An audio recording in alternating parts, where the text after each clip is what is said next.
The Linguistic Miracle, Episode 79, The Baby's Words, Ucapan Sang Bayi. Wanita suci Maryam memutuskan untuk berpuasa berbicara.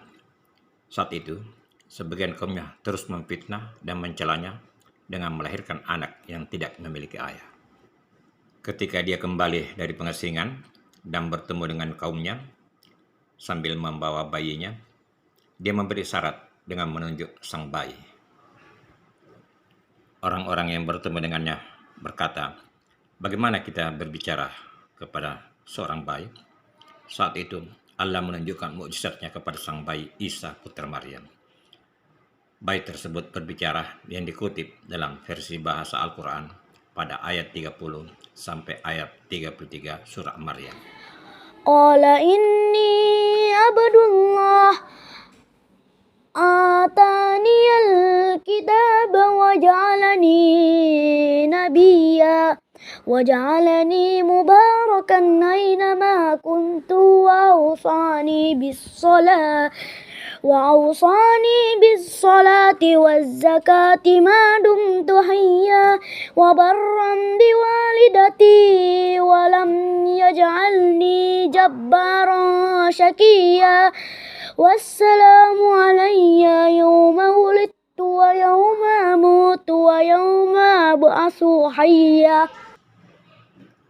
Isa berkata, "Sesungguhnya aku ini hamba Allah.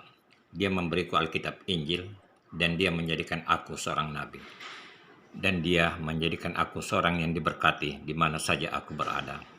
Dan dia memerintahkan kepadaku menegakkan salat dan menunaikan zakat selama aku hidup." Maryam 30:31. Dan berbakti kepada ibuku, dan dia tidak menjadikan aku seorang yang sombong lagi celaka. Dan kesejahteraan semoga dilimpahkan kepadaku pada hari aku dilahirkan, pada hari aku meninggal, dan pada hari aku dibangkitkan hidup kembali. Maryam 32:33. Inilah yang dikatakan bayi Isa, putra Maryam, berbicara dalam bahasa Ibrani, menurut beberapa referensi yang meyakinkan. Jadi, Yesus sebenarnya tidak berbicara dalam bahasa Yunani. Ia lahir dan hidup di antara anak-anak Israel, keturunan Nabi Yakub atau Israel, yang berbicara dalam bahasa Ibrani. Ini adalah mukjizat berupa ungkapan pengakuan bahwa dia, Isa, adalah seorang hamba yang diangkat sebagai nabi. Peristiwa yang terjadi pada sekelompok orang yang bertemu Maryam terjadi sekitar 600 tahun sebelum kenabian Muhammad sallallahu alaihi wasallam. Namun, karena dikutip dalam Al-Quran, pesan tersebut tidak hanya didengar oleh sekelompok orang, tetapi dapat didengar hingga 20 abad kemudian. Demikianlah karena dikutip atas kehendak yang maha mengetahui.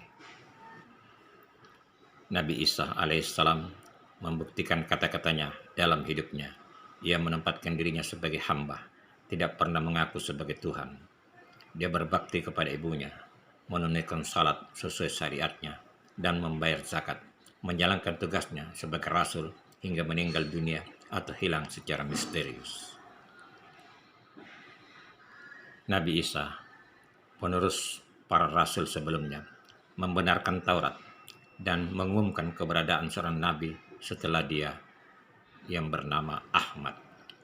Inti dari ajaran para nabi itu hanya satu, iman kepada satu Tuhan yang tunggal, tidak ada yang menyamainya.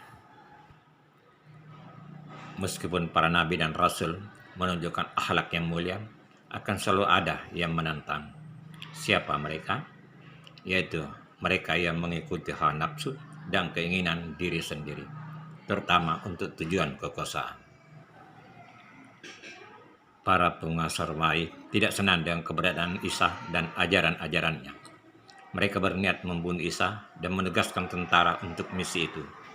Meskipun mereka yang ditugaskan tidak begitu mengenal dengan baik wajah Isa. Dan misi tersebut ternyata salah alamat. Menurut informasi dari Al-Quran, mereka membunuh orang lain. Memang Mereka tidak benar-benar yakin bahwa mereka telah membunuh Isa putra Maryam.